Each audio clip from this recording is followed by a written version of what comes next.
What's going on, family? Welcome to Hip Hop State of Mind. I'm your host, Hakeem, and today we have a special guest goes by the name of Afro Preacha.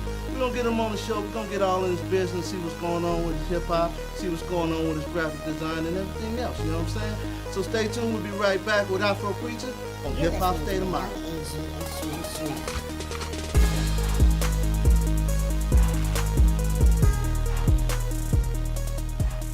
What's going on, family? Welcome back to Hip Hop State of Mind.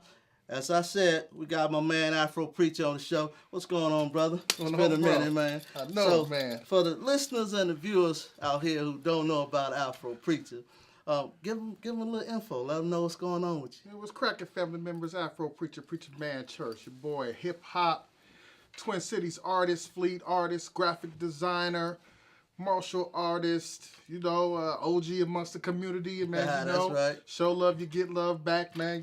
Try to bring everybody together up here. That's right. That's right. So I'm gonna get right into your hip hop career, right? Like I said, I've been knowing you for a while, and I describe your hip hop as fresh, entertaining, because you fuse it with the funk. Oh, I got to. I got to, bro. I got to. So how'd you come up with that combination? Well, okay. It really came from a lot from my family. Right. It was just where I grew up at, preacher's kid. Mm-hmm. Grew up in Kansas City. Right. Family there, family in the Twin Cities. So growing up, I was moving back and forth. While I was in Kansas City, I went to church every day. Mm-hmm. Got up here, went to church just about every day, but I was really getting exposed to the Minnesota sound, the Minnesota funk. The Morris Day, the Prince, Time, just all that as I was growing up. Now the thing is, my family, when I was younger back in the day, wasn't really feeling secular music like that, so I was really listening to funk music and stuff like that on the slide. Right. And it just got mixed in with me growing up listening to gospel music and hip hop. Okay. So you touched on Morris Day, Prince.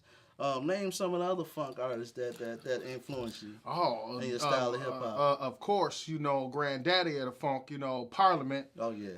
Clinton, Yes, sir. Okay, definitely Uncle Boosie. I had a chance to sing a couple times with Uncle Boosie a few times when he was up here in the Twin Cities. Okay. Definitely Ohio Players. Yes. Definitely Uncle Charlie Wilson. Oh yeah. Can't forget Charlie. Can't forget Uncle Charlie. Can't forget Uncle Charlie. Yes. So what's going on right now with your graphic design? Oh, God. Well, it's a few things going on right now. Actually, I'm taking it to a new level as far as like designing. I've got a few new graphic designer T-shirts. Okay. And stuff that's coming out. That's been actually coming out. The line is called Super Church. Okay. You can see it. Yes, sir. Right up there. I like that. Not rocking that today. I'm rocking to my man who I support, my boy Super Kush. Yeah. St. Paul Great. Right. We get together. That's going on. Got a couple graphic novels on the table. Word. I've been trying to, me and a couple brothers of mine, we've been trying to put this comic book, thing together for a while. So now, since my brother I got an older foster brother, finally graduated from filming school. Okay. And stuff like that. So him and my other brothers, we've been getting together and all the stories we came up with as kids. And I did a lot of the drawing and they did a lot of the storyboard and stuff like that. And grinding. It's grinding, man. It's coming together. I like that. Now, as far as your body art goes, a lot of people don't notice about you. You are one of the sought after artists when it comes to body paint. How'd you get into that? Well, it was okay. It was like almost kind of like a fluke, almost. Okay.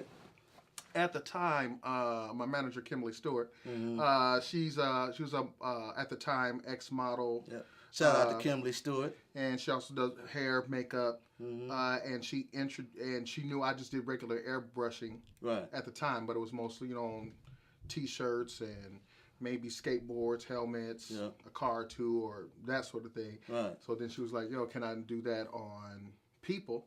And I was like, yeah, I don't really, but yeah, I could. So I told her I could. So right after that, the next photo shoot I went to that was out of town, I just came out with it. Wow. And she kind of put me in a situation where it was just a lot of people there, where it could all like happen and come like, together. right there and just really kind of come together. And pretty much after that, it's been just it went from just a growing hobby to a profession. Yeah, that's what's up. Yeah. Now you've been on the hip hop scene here for a while now. What is your take on the hip hop scene here in the Twin Cities right now? It's a few things, you know. It's, you know, everything has their pros and cons, their positives and negatives, stuff like that. On the positive side that I love about the Twin Cities that we still, I think we don't hear enough is that we are pretty much a really musical town here. Oh, yeah.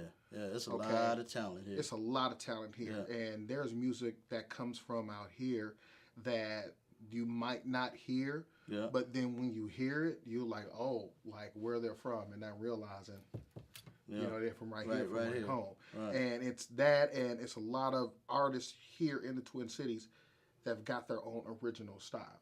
Gotcha. You know, because there's a lot of folks from other places that influences the music up here. Right. That's kind of the pro. The con is like it's still kind of somewhat of a barrier between the radio stations here and the artist here. And I don't think it's any type of necessarily drama. Right. It's about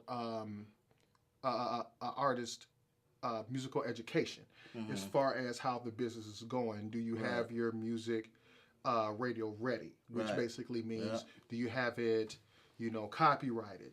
Do you have it sound scanned, media based? All those things that mixed right. You know, all those things that you have to get done to get paid from when it plays on the radio. And it's not necessarily a DJ's job to say, hey, you got to do this, you got to do this, you got to do this. But I think more in the Twin Cities, if we start acting like, you know, we're all going to the same job, it's all at the office. No, we might not be all in the same building, but we all in this game together. Right. So eventually we're going to run into each other. So let's get some work done. Yeah. You know? One thing I've found here in the Twin Cities is a lot of artists, they don't network, you know, and networking is a big part in this business, you know. And another thing, what I ran into, and I'm pretty sure you've run into, is everybody wants something for free, you know.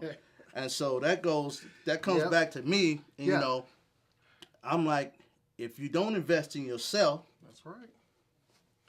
You get what you pay for. Right. If you don't invest in yourself, you get what you pay for. Right. So a lot of artists need to invest in themselves, invest in their craft, and, you know, I mean, because if they don't, they sit around waiting for somebody to always do something for free. Right. They ain't gonna get anything done. You know, waiting for something to happen to them. Right. What's up? I would like to welcome y'all to an Afro Preacha extravaganza.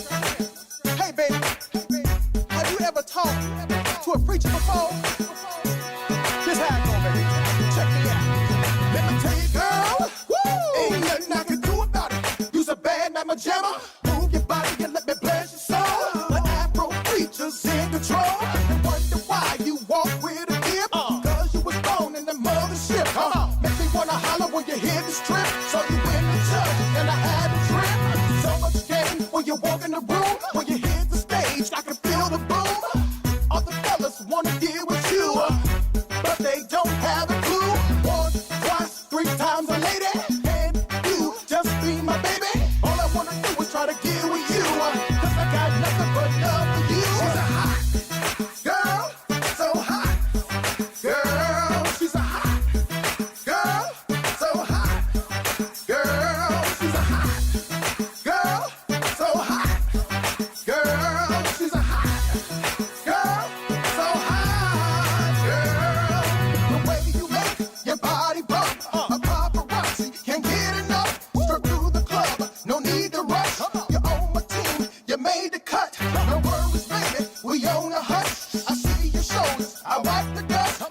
You're listening to a Young AG Instruments Unit.